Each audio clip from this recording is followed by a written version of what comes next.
दोस्तों नमस्कार, मैं राम सूरत यादव सभी देशवासियों का स्वागत करते हुए आज हम बताना चाहता हूं कि ऐसे एक खुलासे को हम करने जा रहे हैं जिसे आप सुन करके बेहद हैरान और परेशान होंगे। और वह खुलासा हम राहुल गांधी की सजा के विषय में करेंगे। आप सभी लोगों से निवेदन है कि आप हमारे वीडियो में थोड़ी देर बने रहेंगे तो पूरे सच का हम खुलासा करेंगे कि क्या राहुल गांधी को एक प्लानिंग और एक साजिश के तहत उनको सजा दिलाई गई और उसी प्लानिंग और जो साजिश के तहत उनको सजा दिला करके उनकी संसदी छीनी गई, उनका सरकारी बंगला छीना गया और उनको एक तरीके से जिस तरीके से जनता की आवाज वो बन रहे थे उसको एक तरीके से बंद करने की कोशिश की गई। तो सबसे पहले हम आपको उसी विषय में खुलासा करेंगे। और सबसे पहले आप ये जान लीजिए कि यह सबसे बड़ा खुलासा जो है योगेंद्र यादव जो सौराष्ट्र इंडिया के अध्यक्ष भी हैं, और आपने देखा है कि योगेंद्र यादव पहले पत्रकार भी हुआ करते थे और अन्ना हजारे आंदोलन में सबसे अहम भूमिका निभाने वाले योगेंद्र यादव थे। और आपने यह भी देखा होगा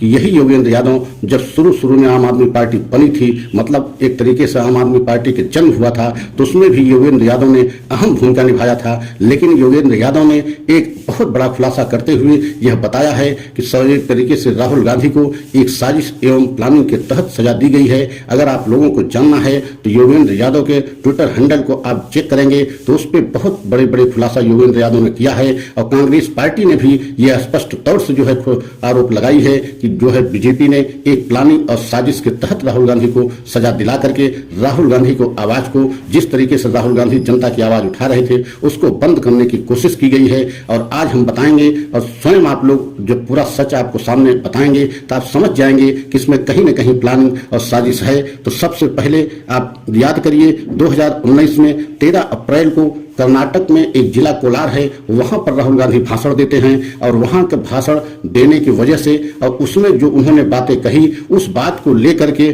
16 अप्रैल 2019 को यह शिकायत जो है गुजरात में की जाती है। यहीं से कहानी पूरी शुरू होती है। आप कल्पना कीजिए मामला कर्नाटक का है लेकिन ये शिकायत गुजरात में होती है और शिकायतकर्ता कोई और नहीं बीजेपी के ही विधायक प्रदेश मोदी हैं। आप सोच सकते हैं कि जब मामला कर्नाटक का है तो एक तरीके से यह मामला गुजरात का बनता ही नहीं, लेकिन यह मामला गुजरात ले आया गया और गुजरात में प्रदेश मोदी जो विधायक जो है बीजेपी के हैं उनके द्वारा शिकायत की जाती है और 2 मई 2019 को उसमें मुकदमा लिखा जाता है। अब यहीं से पूरी कहानी शुरू होती है। तारीखों का विशेष ध्यान रखिए कि 16 जुलाई 2019 को, 10 दिसंबर 2019 को, 21 अक्टूबर 2021 को, मतलब 3 पेशियों में राहुल गांधी स्वयं जाकर के मजिस्ट्रेट के सामने पेश हुए। लेकिन अब यहां से भी कहानी और जो है बिगड़ती है। जब 21 अक्टूबर 2021 को जब राहुल गांधी जो है मजिस्ट्रेट के सामने पेश होते हैं तो उसी दिन प्रदेश मोदी के द्वारा ये कहा जाना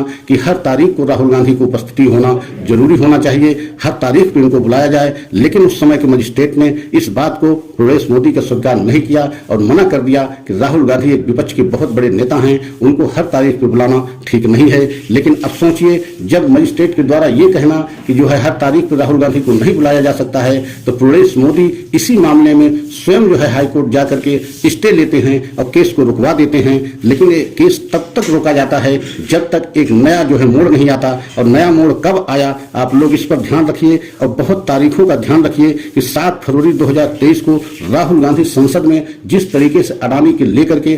के मुद्दे को लेकर के प्रधानमंत्री मोदी से एवं बीजेपी सरकार से सवालों को पूछा था, उससे एक तरीके से बीजेपी बेहद हैरान परेशान हो गई। आप कल्पना कीजिए कि जब राहुल गांधी संसद में अडानी मुद्दे को लेकर के सवालों की बौछार किया था तो वहां पे इतना ज्यादा बीजेपी हैरान परेशान हो गई थी कि उनके द्वारा पूछे हुए सवालों को एक तरीके से संसदीय कांड प्रणाली से ही निकाल दिया गया। आप कल्पना कीजिए कि कभी ऐसा नहीं हुआ कि किसी सांसद द्वारा कोई सवाल पूछा जाए उसको संसदीय कार्य प्रणाली से ही निकाल दिया जाए। लेकिन ये पहली बार देखने को मिला कि राहुल गांधी द्वारा जो सवाल पूछे गए इतने तीखे सवाल थे, इतने बीजेपी को चुभ रहे थे कि उसको एक तरीके से संसदीय कार्य प्रणाली से ही निकाल दिया गया। लेकिन आप कल्पना कीजिए कि 10 फरवरी 2023 को एक तरीके से उसी कोर्ट में जहां गुजरात में राहुल गांधी का मुकदमा चल रहा था वहां पर जो है किसी और की नियुक्ति होती है और वह जो जज की नियुक्ति होती है वो हरीश हसमुख भाई वर्मा थे। इन पर ध्यान दीजिए कि हरीश हसमुख भाई वर्मा की 10 फरवरी को नियुक्ति होती है। मतलब आप कल्पना कीजिए कि जो है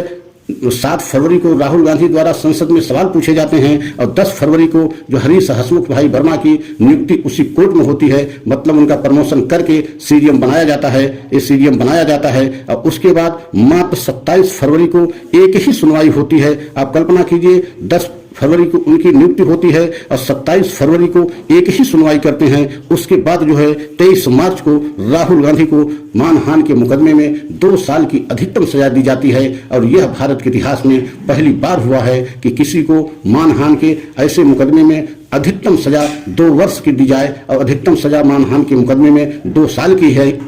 और 2 साल की सजा इसलिए दी गई कि 2 साल की सजा में एक दिन भी अगर सजा कम हो जाती तो उनकी सांसदी न जाती। और यही वजह है कि 2 साल की सजा दी गई और उनकी राहुल गांधी की सांसदी चली गई और उनका एक तरीके से सरकारी बंगला छीना गया। तो आप समझ सकते हैं कि राहुल गांधी को सजा में एक तरीके से प्लानिंग एवं साजिश की बू आ रही है। और उसके बाद आपने देखा है कि जब सेशन कोर्ट में जब अपील की गई तो राबिन मोगेरा उसमें जज थे। राबिन मोगेरा भी उसी जो है आदेश को एक तरीके से फॉलो किया और वहां भी एक तरीके से किसी प्रकार के जो है राहुल गांधी को राहत नहीं दी गई। लेकिन अब जो है विशेष सूत्रों से या ये जो खबर आ रही है कि जो है हरीश हसमुख भाई वर्मा जो थे, ये जो सजा राहुल गांधी को दिए, ये गृह मंत्री अमित शाह जी जब गृह मंत्री गुजरात के हुआ करते थे तो इनके पर्सनल मतलब इनके बहुत खास वकील थे और इन्हीं के मुकदमे को देखा करते थे। अब आप सोच सकते हैं कि हरीश हसमुख भाई वर्मा एक तरीके से गृह मंत्री जो अमित शाह मौजूदा इस समय देश के गृह मंत्री हैं, इनसे इनका कितना नजदीकी संबंध होगा, इसकी कल्पना करना संभव नहीं है,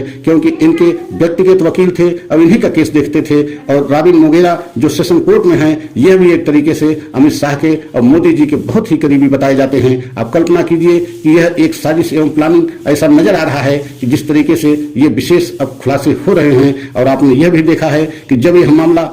हाई कोर्ट जो है गुजरात में पहुंचा तो वहां पर आपने देखा है कि हेमंत प्रेक्षक के कोर्ट में यह मामला गया और सुनवाई जो है अप्रैल में ही हो गई थी। आप कल्पना कीजिए, उसके बाद यह मामला 66 दिन एक तरीके से जो है पेंडिंग रखा गया, मतलब उसको रिजर्व फैसला रखा गया। 66 दिन तक यह फैसला नहीं सुनाया गया। इसके पीछे भी एक राज और साजिश नजर आती है कि जितना जो है इस फैसले को लेट किया जाए तो उससे जो है राहुल गांधी की मुश्किलें बढ़ेंगी, क्योंकि आने वाले समय में एक तरीके से चुनाव 2024 का नजदीक आता जा रहा है। और अगर जो है यह फैसला कोर्ट में पेंडिंग चलता रहेगा तो राहुल गांधी जो है अगला चुनाव नहीं लड़ पाएंगे और 8 साल तक चुनाव नहीं लड़ पाएंगे। अब यह मामला जो है एक तरीके से सुप्रीम कोर्ट में पहुंच गया है और सुप्रीम कोर्ट से ही जो है राहुल गांधी को उम्मीद है, कांग्रेस को उम्मीद है कि वहीं से हमको न्याय मिलेगा। और आप सोच सकते हैं